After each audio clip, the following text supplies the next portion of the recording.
watching The 7 from WATE 6 on your side. Good evening, I'm Bo Williams, and welcome to The 7. Let's get a look at the Big 7 stories right now. And topping the list for us tonight, the dry weather we're experiencing right now, combined with winds, is enough now for the city of Oak Ridge to put a burn ban in place. This means outdoor burning is not allowed without a permit. 6 on your side's page week. Stop by the Secret City as people deal with these dry conditions. This time of year, many of us enjoy spending time outdoors and enjoying the beauty the Smoky Mountains have to offer. However, the problem is that with this nice weather comes drier conditions, meaning certain dangers. Right now, the city of Oak Ridge has issued a burn ban, meaning people can't burn anything. That's even people who have burn permits. All of this is due to the city's lack of recent rain and windy conditions. At this time of the year, we have leaves that are falling, and that's another point, is to protect your house against. We call it Firewise. You can go to firewise.org, and that gives you some points on what to do, some pointers on what to do to make your house firewise.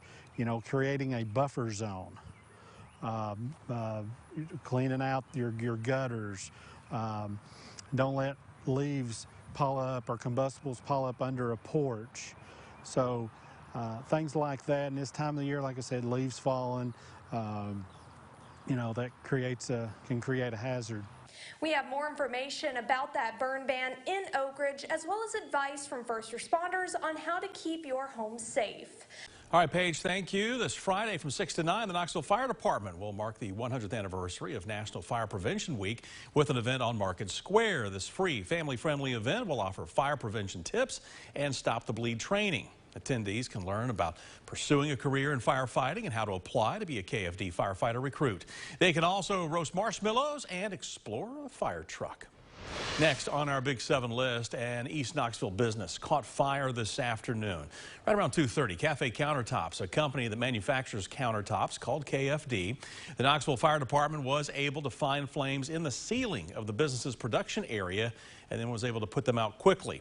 Now, the department shared these pictures with us showing their work inside the facility. We're told one person needed medical treatment, but they were released at the scene. There was moderate damage to part of the ceiling and dust removal system. The crews are still working to learn the cause, but we're told the business had a small fire earlier in the day, and workers reported putting it out without calling the fire department. In our next Big 7 story right now, the man killed in a shooting last night in East Knoxville has now been identified as 27-year-old Brandon Smiles of Michigan. Knoxville police say crews responded to the call on Holston Hills Road near the Holston River Park right around 8:30. Now, when police arrived, they found the 27-year-old with a gunshot wound. Smiles died at the scene. So far, there's no suspect in custody. And if you know anything that can help out investigators tonight with this case, you were asked to call the East Tennessee Valley Crime Stoppers. 865-215-7165 is the number. Next on the 7, he's innocent. That's what we're hearing from the attorney of the UT football player recently accused of assault. You know, we told you yesterday about the accusations against Jalen McCullough, who was arrested Sunday night when a man claimed he was punched and knocked down the stairs of an apartment complex after accidentally entering the wrong unit.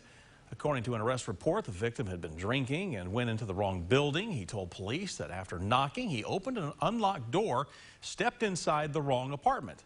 Now, we're told he apologized and left, but was followed, ending in an argument and alleged assault. Officers report that McCullough's right hand was in bandages. When he returned to the complex, he was taken into custody.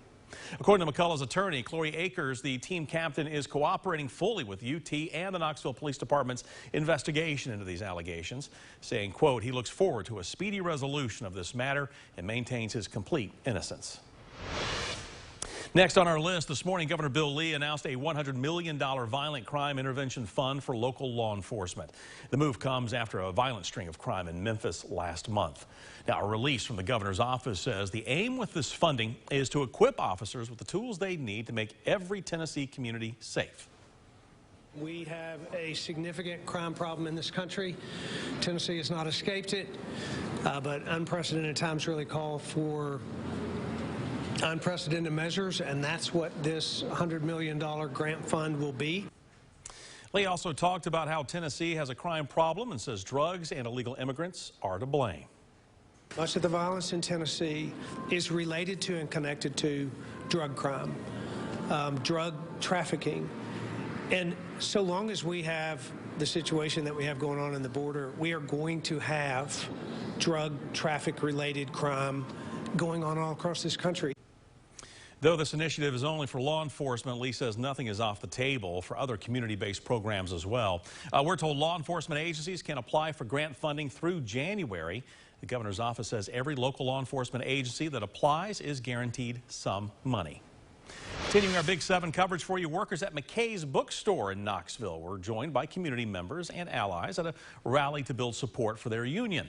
After being denied voluntary recognition, workers filed for a National Labor Relations Board election with a strong majority of workers pledging to vote to unionize. Starting just a little bit ago at 6 p.m., that rally got underway. Now, workers claim they have served readers and hobbyists for decades by providing excellent service to customers and ensuring Mckay's reputation as a beloved institution. They say, unfortunately, this has come at a cost for the workers who are overworked and underpaid.